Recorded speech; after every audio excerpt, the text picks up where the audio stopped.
Bom dia, meu nome é Arthur Alonso e eu vou apresentar para vocês o meu projeto sobre imagética motora que foi desenvolvido na Universidade de Brasília no Laboratório de Processamento de Sinais Biológicos e Controle Motor, LACOMOT. Vamos começar explicando o que é a imagética motora por meio de um exemplo simples, que é o que a gente precisa fazer para chutar uma bola. Pensa aqui comigo. A gente vai precisar planejar, coordenar e executar esse movimento, certo? Mas o que está acontecendo no nosso cérebro enquanto a gente faz isso? Algumas regiões do nosso cérebro responsáveis por cada uma dessas coisas vão se ativar para realizar isso. Mas uma coisa que pouca gente sabe é que não somente quando a gente está chutando a bola essas regiões se ativam, mas também quando a gente imagina que vamos chutar essa bola. Então a gente imagina que nós estamos lá chutando essa bola.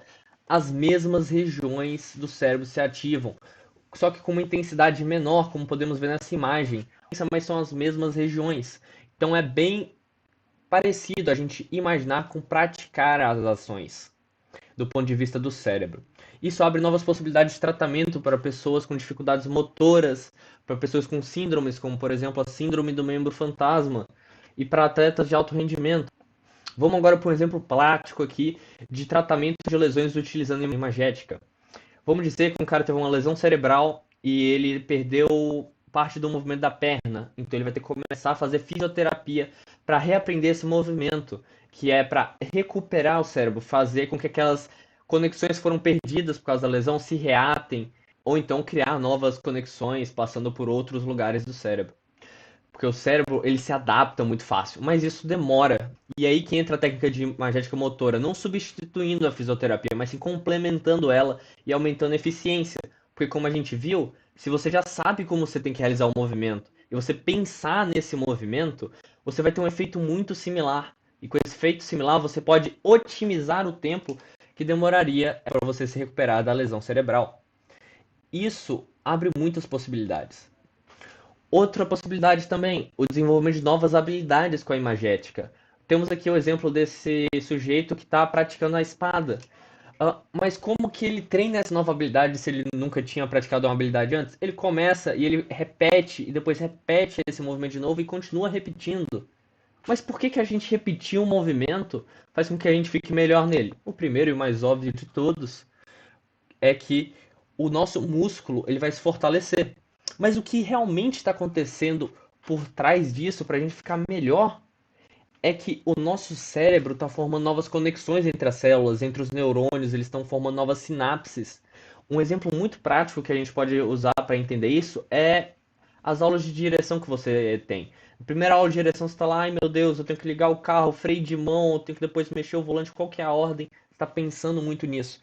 Mas quanto mais você pratica, quanto mais você repete essa ação, mais inato fica o que você tem que fazer.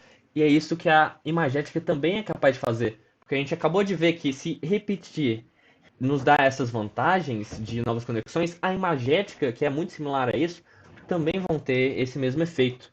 Agora vamos falar sobre a pesquisa em si. A nossa pesquisa utilizou o músculo sóleo como objeto de estudo para a gente aplicar essa intervenção da imagética motora.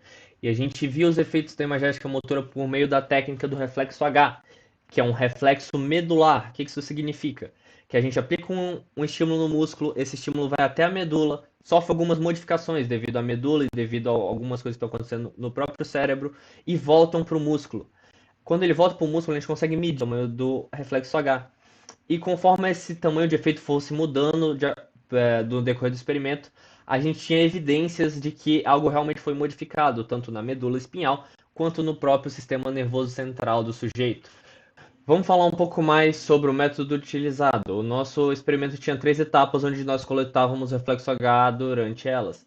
O primeiro era o pré, onde o sujeito chegava e ficava relaxado sem nenhuma intervenção. Depois tínhamos um treino grande de 20 minutos em imagética motora. E por último, após o sujeito terminar o treino, estando relaxado, a gente tinha o pós, para verificar se o efeito persistiria após o treino.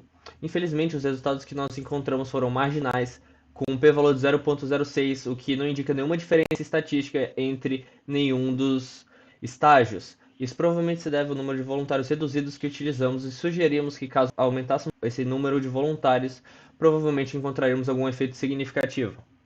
Muito obrigado, essa foi a minha apresentação.